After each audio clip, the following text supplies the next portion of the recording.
Hello student, today we are going to learn question number 4. Explain the procedure for issue of debentures. We have already completed different provisions required to be fulfilled for issue of debentures. Now last question from this chapter, that is procedure for issue of debentures. See here, one chart is given, shows the procedure for issue of debentures. यहाँ पे एक chart दिया है और उस chart में हमें procedure दिया गया है कि डिबेंचर इशू करने के लिए किस तरह से प्रोसीजर फॉलो करना पड़ता है. लक्षात ठेवा, जेव्हा तुम्हाला प्रोसीजर विचारली जाते म्हणजे तुम्हाला ह्या ज्या स्टेप दिलेल्या आहेत त्या त्याच सिक्वेन्समध्ये आपल्याला लिहाव्या लागतील. त्यांचा सिक्वेन्स तुम्हाला चेंज करता येणार नाही. ओके, म्हणजे जर तुम्हाला फीचर्स दिले तर फीचर्स आपण मागे पुढे लिहिले काही प्रॉब्लेम येत नाही, परंतु जर प्रोसीजर सांगितली आणि त्यामध्ये ज्या काही स्टेप दिलेल्या आहेत त्या त्याच क्रमाने त्याच सीक्वेंस मध्ये आल्या पाहिजेत. ओके, तो ये आपको याद रखना है. अगर प्रोसीजर कहा गया है तो जो भी सीक्वेंस दिया गया है उसी सीक्वेंस में प्रोसीजर आपको लिखने हैं. एसपी में as per as secretarial practices is concern आपको एक ही क्वेश्चन है, यही procedure for issue of debenture, जिसमें आपको प्रोसीजर लिखनी है. बाकी प्रोसीजर वाला कौन सा भी क्वेश्चन आपको करना नहीं है. See first is pass resolution in board meeting. Second, hold extraordinary general meeting. Third, filing with registrar of companies. Fourth, obtain credit rating. Fifth, enter into underwriting agreement. Six, issue of prospectus, offer letter or letter of offer. 7, open separate bank account. 8, receiving application money. 9, hold board meeting. 10, issue of debenture certificate. And 11th, make entries in the register of debentures. So there are total 11 steps in procedure for issue of debentures. Okay, तो यहाँ पे total 11 stages है या 11 steps है इसमें procedure for issue of debentures में. इस सारे के सारे जो स्टेप्स है वो आपको इसी सीक्वेंस में लिखने पड़ेंगे. इस सीक्वेंस में आपको किसी भी तरह से चेंज नहीं करना है. See the first stage, pass resolution in board meeting. In the board meeting, following resolution will have to be passed. Okay, so before issuing debentures, you need to convey one board meeting, and in that board meeting, you are required to pass different resolution. What type of resolution we need to pass? First, amount and type of debentures to be issued and the terms and condition for issue. तो पहले हमें resolution pass करना पड़ेगा, उसमें mention करना पड़ेगा कि हम कितने अमाउंट के डिबेंचर्स इशू करेंगे और कौन से टाइप के डिबेंचर्स इशू करेंगे. We know there are 8 types of debenture. 8 type के डिबेंचर्स है, उसमें से हम कौन से टाइप के डिबेंचर्स इशू करेंगे और कितने के डिबेंचर इशू करेंगे, मतलब 10 लाख के, 15 लाख के, 20 लाख के, 50 लाख के, जो भी अमाउंट है that is to be mentioned in resolution. And not only that, terms and condition for issue, म्हणजे जे काही डिबेंचर तुम्ही इश्यू करणार त्याबाबत कोणत्या टर्म्स असणार आहेत, कंडिशन्स काय असणार आहेत, ते सर्व तुम्हाला रिझोल्यूशन मध्ये मेन्शन करावं लागेल आणि त्या प्रकारचं रिझोल्यूशन बोर्ड मीटिंग मध्ये पास करावं लागेल. Okay. Second, approve prospectus or offer letter or letter of offer. We know that whenever company going to issue debentures or shares or any securities, company need to publish prospectus or offer letter or letter of offer. म्हणजे कंपनीला जेव्हा securities issue करायच्या असतील तेव्हा company prospectus तयार करते. आणि त्या प्रॉस्पेक्टस म्हणजे काय असते, ज्या सिक्युरिटी कंपनी विकणार आहे त्या सिक्युरिटीची कंप्लीट इन्फॉर्मेशन, की सिक्युरिटीची प्राइस काय असणार आहे, सिक्युरिटी आम्ही कोणत्या डेटला विकायला सुरू करणार, इश्यू कधी स्टार्ट होणार, इश्यू कधी क्लोज होणार, all details are given in prospectus और ऑफर लेटर और लेटर ऑफ ऑफर. ओके, तो वो सारा डिटेल आपको प्रॉस्पेक्टस में देना पड़ता है. तो जो भी प्रॉस्पेक्टस आप डिबेंचर इशू करने के लिए पब्लिश करने वाले हैं या इशू करने वाले हैं, उस प्रॉस्पेक्टस को बोर्ड मीटिंग में क्या करना पड़ेगा, अप्रूव करना पड़ेगा. मतलब बोर्ड मीटिंग में उसका अप्रूवल लेना पड़ेगा. Next is approve appointment of debenture trustee and get their written consent. Consent मतलब परमिशन. ओके, तो हमें पता है कि अगर हमें डिबेंचर और वो भी सिक्योर डिबेंचर अगर हमें इशू करने हैं तो हमें अपॉइंट किसको करना पड़ेगा, डिबेंचर ट्रस्टीज. क्योंकि हम हमारे जो असेट्स है उसके ऊपर चार्ज क्रिएट करते हैं और वो चार्ज क्रिएट करने के लिए डिबेंचर ट्रस्टीज के थ्रू वो चार्ज क्रिएट किया. ओके, तो हमें यहाँ पे डिबेंचर ट्रस्टीज को अपॉइंट करना पड़ेगा. Not only appointment, we need to take written consent from them, और उनसे हमें रिटर्न कंसेंट लिख के कंसेंट लेना पड़ेगा, परमिशन लेना पड़ेगा, या हाँ कि वो एज अ डिबेंचर ट्रस्टी काम करने के लिए रेडी है, इस तरह का कंसेंट हमें लेना पड़ेगा. Next is authorise board to create charge on asset of the company. और बोर्ड ऑथोराइज करेगा कि हमारे जो असेट्स है उसके ऊपर हम क्या तैयार कर सकते हैं, चार्ज तैयार कर सकते हैं. Because company is going to issue secure debenture. Company secure debenture जेव्हा इश्यू करायला जाते तेव्हा आपण प्रोव्हिजन्स मध्ये बघितलं होतं की जेवढ्या किमतीचे आपण डिबेंचर इश्यू करणार आहेत त्याच्यापेक्षा अधिक म्हणजे जास्त किमतीचे जे असेट्स असतील त्याच्यावर काय तयार करावं लागतं, चार्ज तयार करावं लागतं. Next, call extraordinary general meeting if the board borrowing powers need to be increased. If board decided to increase borrowing powers, then they need to call extraordinary general meeting. मतलब हर एक बोर्ड ऑफ डायरेक्टर्स का borrowing power दिया जाता है, पहले से ही mention किया जाता है. Memorandum of association, article of association में वो लिखा जाता है कि बोर्ड का बोरोइंग पावर कितना रहेगा, मतलब कितने अमाउंट तक वो पैसा बोरो कर सकते हैं, वो लिखा जाता है.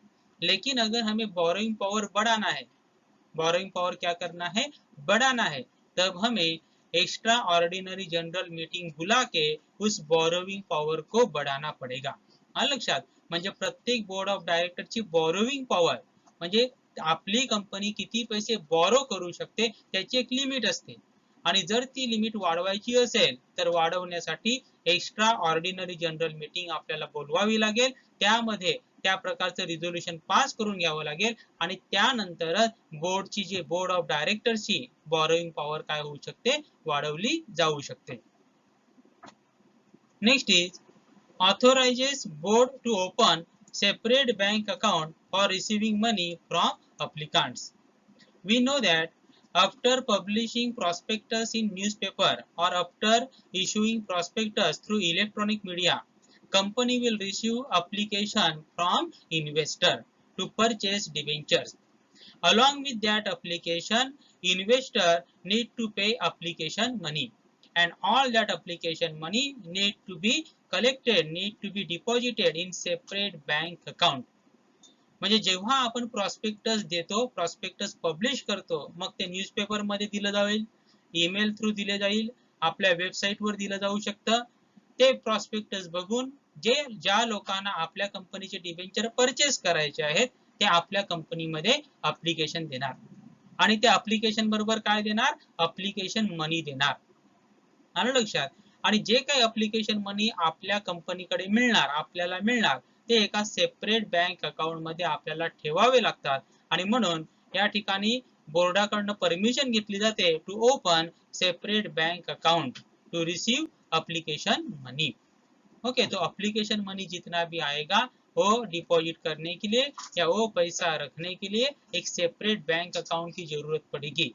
और इसीलिए बोर्ड ऑफ डायरेक्टर ऑथोराइज करता है, बोर्ड ऑफ डायरेक्टर परमिशन देते हैं to open separate bank account to deposit application money. तो इस तरह से बोर्ड मीटिंग हमें बुला के अलग अलग जो इशू रहेंगे उसका रिजोल्यूशन हमें पास करना पड़ेगा, ऑथोराइज करने पड़ेंगे। Second is hold extraordinary general meeting.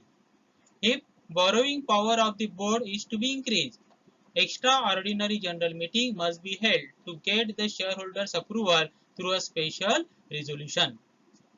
तो अगर बोर्ड ऑफ डायरेक्टर का बोरोइंग पावर बढ़ाना है, इस तरह का रिजोल्यूशन पास हो गया बोर्ड मीटिंग में कि उनका borrowing power for example 50 lakh है और वो बोरोइंग पावर अभी हमें 80 लाख करना है, मतलब 30 लाख से बोरोइंग पावर क्या करना है, बढ़ाना है।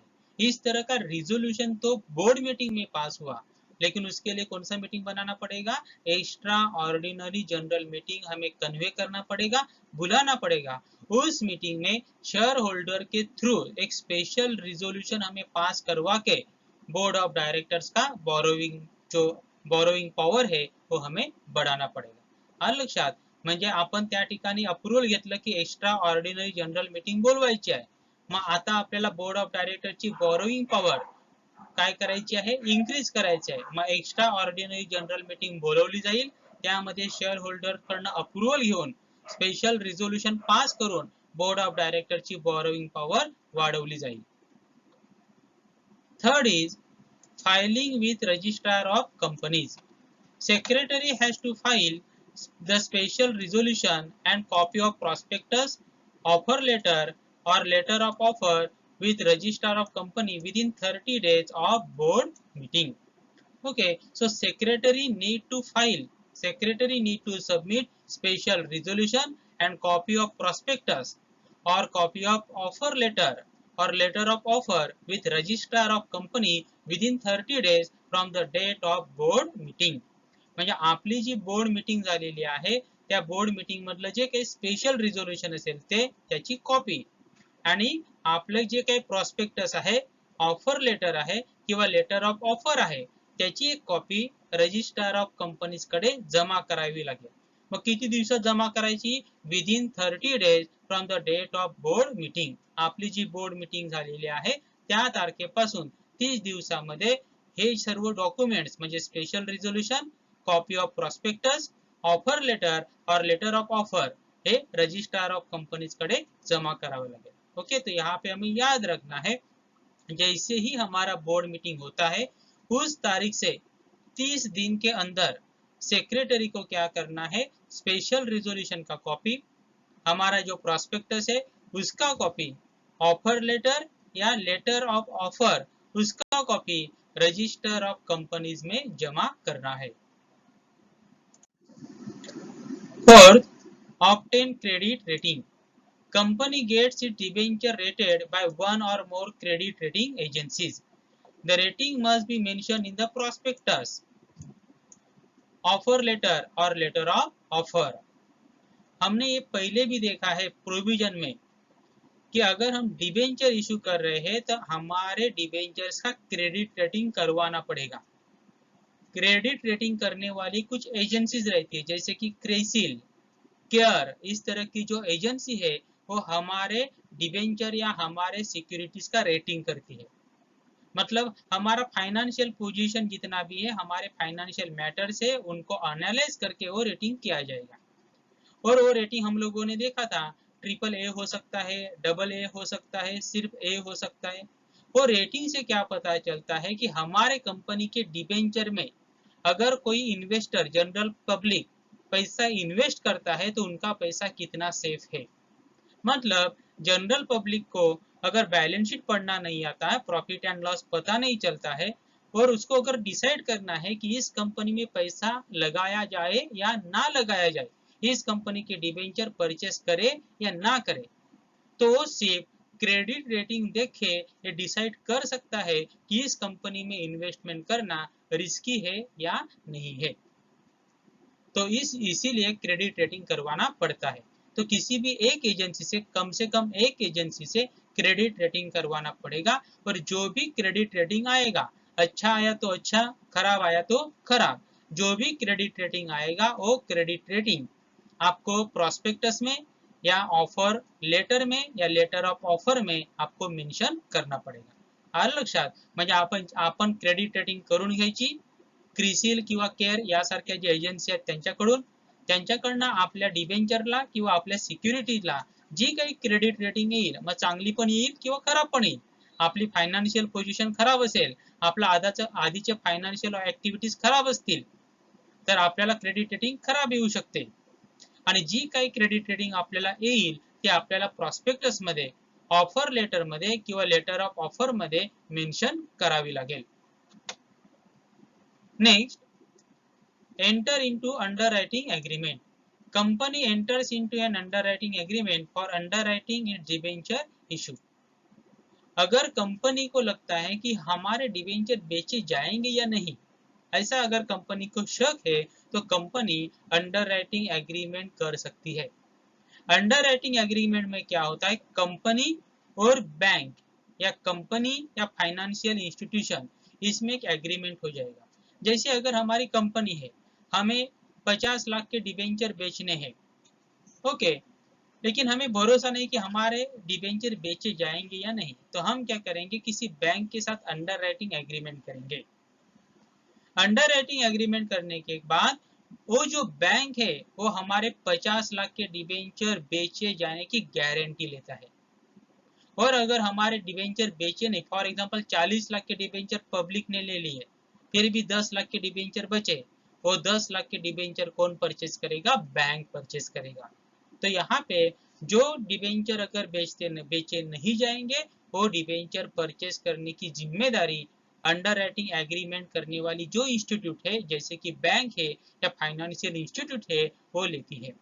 तो यहाँ पे कंपनी सेफ हो जाती है। ऑफकोर्स उसके लिए बैंक रहेगी या फायनान्शियल इन्स्टिट्यूशन रहेगी, वो कमिशन चार्ज करेगी। आलं लक्षात? म्हणजे अशा प्रकारे अंडरराइटिंग एग्रीमेंट करून आपण डिबेंचर, आपले जेवढे डिबेंचर्स आहेत ते सर्व विकले जातील याची आपण मॅनेजमेंट किंवा त्या प्रकारची काळजी आपण घेऊ शकतो।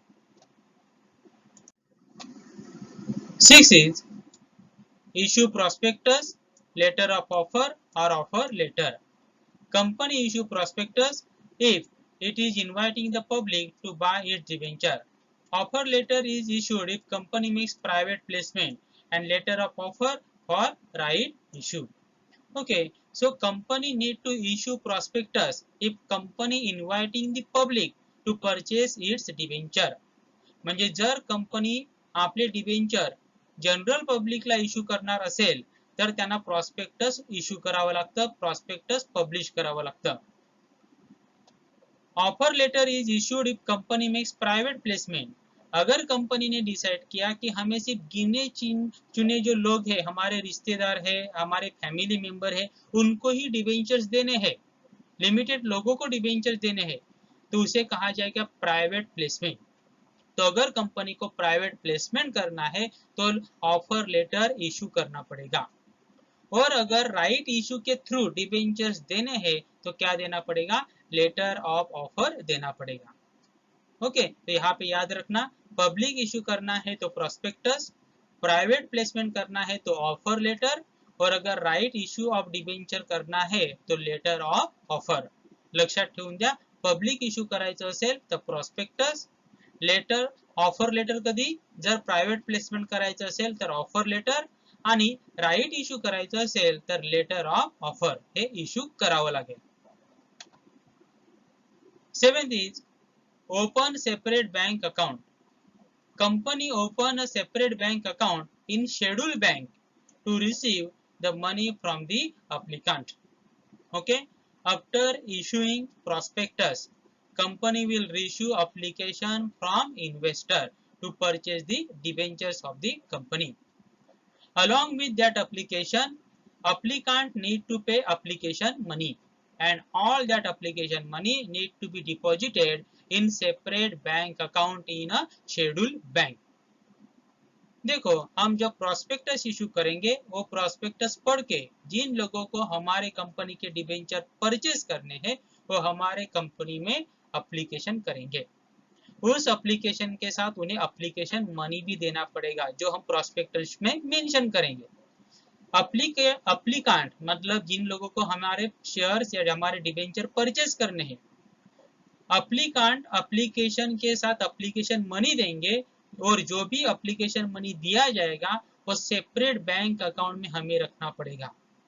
ओके, और वो सेपरेट बैंक अकाउंट सिर्फ कौन से बैंक में खोला जाएगा? शेड्यूल बैंक में खोला जाएगा। कौन से बैंक में खोला जाएगा? शेड्यूल बैंक में खोला जाएगा। आलं लक्षात? म्हणजे आपल्याकडे जे काही एप्लीकेशन मनी येणार, जी लोक एप्लीकेशन करणार ती लोक एप्लीकेशन बरोबर एप्लीकेशन मनी पण देणार आणि जे एप्लीकेशन मनी आपल्या कंपनीला येणार ते सर्व एप्लीकेशन मनी एका सेपरेट बँक अकाउंट मध्ये आपल्याला जमा करावे लागतील आणि जे सेपरेट बँक अकाउंट आपण ओपन करणार ते फक्त कोणत्या बँकेमध्ये ओपन करावं लागेल? शेड्यूल बँकेमध्ये ओपन करावं लागेल। 8 is receiving application money. Subscriber will submit their application along with the required amount to the specified bank within the time period mentioned in the prospectus or letter of offer or offer letter. Subscriber means applicant. जो भी applicant है वो application money जिस bank में कहा है उस bank में जमा करेंगे दिए गए टाइम समय में।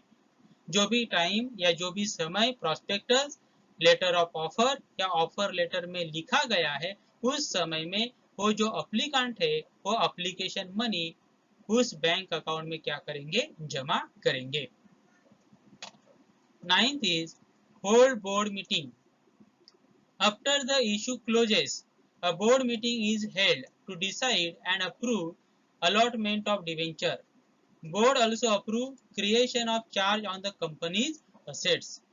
म्हणजे आता पैसे आले, एप्लीकेशन मनी आलं, एप्लीकेशन मनी आल्यानंतर पुन्हा एक बोर्ड मीटिंग घ्यावी लागते आणि त्या बोर्ड मीटिंग मध्ये allotment of debenture, allotment of debenture means actual distribution of debenture to applicant, म्हणजे ज्या ज्या लोकांनी एप्लीकेशन केलेले आहे त्या लोकांना ऍक्च्युअल डिबेंचर अलॉट करणे, डिस्ट्रीब्यूट करणे त्याला म्हटलं जातं अलॉटमेंट ऑफ डिबेंचर। ते अप्रूव्ह करावं लागतं कोणत्या मीटिंग मध्ये? बोर्ड मीटिंग मध्ये ते अप्रूव्ह केलं जातं। एवढंच नाही तर आपण जे असेट्स आहेत त्या असेट वर जे चार्ज केलेलं आपण जो चार्ज क्रिएट केलेला है ते देखील बोर्ड मीटिंग मध्ये अप्रूव केलं जातं। ओके, तो पैसा मिलने के बाद, एप्लीकेशन मनी मिलने के बाद फिर से एक बोर्ड मीटिंग लिया जाएगा। उस बोर्ड मीटिंग में डिबेंचर का जो भी अलॉटमेंट रहेगा वो अप्रूव किया जाएगा। अलॉटमेंट करना मतलब जिन लोगों ने एप्लीकेशन किया है उन लोगों को एक्चुअल में डिबेंचर को डिस्ट्रीब्यूट करना, उसे कहा जाएगा अलॉटमेंट ऑफ डिबेंचर। तो डिबेंचर देना इसको भी अप्रूव किया जाएगा और डिबेंचर के लिए हम लोगों ने जिस असेट के ऊपर चार्ज क्रिएट किया गया है उस चार्ज को भी अप्रूव किया जाएगा बोर्ड मीटिंग में। Next is issue of debenture certificate. The allotment procedure has to be completed within 60 days from receipt of application money. Company has to issue debenture certificate within 6 months of allotment of debenture. Okay, so company need to complete allotment procedure within 60 days from the receipt of application money. म्हणजे application money मिळाल्यानंतर 60 दिवसाच्या आतमध्ये allotment of debenture complete करावं लागतं। लक्षात? मतलब हमारे company को जैसे ही एप्लीकेशन मनी मिलेगा, जिस दिन एप्लीकेशन मनी मिला है उस तारीख से 60 दिन के अंदर अलॉटमेंट ऑफ डिबेंचर का जो भी प्रोसीजर है वो कंप्लीट करना पड़ेगा। And company has to issue debenture certificate within 6 month of allotment of debenture. आणि त्याचबरोबर अलॉटमेंट झाल्यानंतर 6 महिन्याच्या आतमध्ये म्हणजे विदिन 6 मंथ डिबेंचर होल्डरला काय द्यावं लागणार है? डिबेंचर सर्टिफिकेट इश्यू करावं लागेल। समझ में आया? तो जैसे ही अलॉटमेंट हो जाएगा, डिबेंचर का अलॉटमेंट होने के बाद 6 महीने के अंदर डिबेंचर होल्डर को डिबेंचर सर्टिफिकेट इश्यू करना पड़ेगा। 11 make entries in the register of debenture holder. Secretary has to make entries in the register of debenture holder within 7 days after board approval of allotment. However, if debentures are issued in demat form, company does not maintain the register of debenture holder. Okay, so after approval of allotment by the board of directors, secretary need to make entries in register of debenture holder within 7 days. मतलब जैसे ही हमारा जो allotment of debenture है उसको board का approval मिल जाता है, वो अप्रूवल मिलने के बाद 7 दिन के अंदर सेक्रेटरी जो रजिस्टर ऑफ डिबेंचर होल्डर है उसमें सभी डिबेंचर होल्डर का एंट्री करेंगे. लक्षात म्हणजे बोर्ड ऑफ डायरेक्टर कडून म्हणजे बोर्ड मध्ये जेव्हा आपलं अलॉटमेंट ऑफ डिबेंचरचं अप्रूव्हल होईल ते कंप्लीट झाल्यानंतर 7 दिवसामध्ये रजिस्टर ऑफ डिबेंचर होल्डरचे जे असतं त्या रजिस्टर ऑफ डिबेंचर होल्डर मध्ये सर्व डिबेंचर होल्डरची डिटेलची एंट्री केली जाईल. मग त्यामध्ये काय काय एंट्री केली जाईल? Name of the debenture holder, address of the debenture holder, okay, number of debenture purchased, amount paid by the debenture holder, all that details are recorded in register of debenture holder. तो सारा detail register of debenture holder में record किया जाएगा. लेकिन अगर हम लोगों ने जो डिबेंचर इशू किए हैं वो डीमैट फॉर्म में है, डीमैट मतलब डीमैटेरियलाइज फॉर्म, इलेक्ट्रॉनिक फॉर्म, अगर वो इलेक्ट्रॉनिक फॉर्म में है तो इस तरह का रजिस्टर ऑफ डिबेंचर होल्डर बनाया नहीं जाएगा, क्योंकि उनका सभी रिकॉर्ड है वो कंप्यूटराइज रहता है, उसमें रजिस्टर ऑफ डिबेंचर होल्डर बनाने की जरूरत नाही. लक्षात ठेवून द्या, जे आपण डिबेंचर इश्यू करणार आहोत ते जर डीमॅट फॉर्म मध्ये असतील, इलेक्ट्रॉनिक फॉर्म मध्ये असतील तर आपल्याला रजिस्टर ऑफ डिबेंचर होल्डर तयार करण्याची गरज नाही. कारण की डीमॅट फॉर्म मध्ये म्हणजेच इलेक्ट्रॉनिक फॉर्म मध्ये म्हणजे ते कम्प्युटर मध्ये आपली सर्व रेकॉर्ड असतं आणि त्यामुळे रजिस्टर ऑफ डिबेंचर होल्डर तैयार करने की गरज नसते. ओके, तो यहाँ पे लास्ट हमें याद रखना है, ये लास्ट स्टेज रहेगा. जैसे ही allotment of debenture board approve करता है उस तारीख से 7 दिन के अंदर secretary register of debenture holder में सारे डिबेंचर होल्डर का एंट्री करेंगे. लेकिन वो एंट्री किसका नहीं किया जाएगा? अगर आपके डिबेंचर डीमटेरियलाइज फॉर्म में है, डीमैट फॉर्म में है, इलेक्ट्रॉनिक फॉर्म में है तो उस तरह का रजिस्टर में एंट्री करना जरूरी नहीं रहेगा.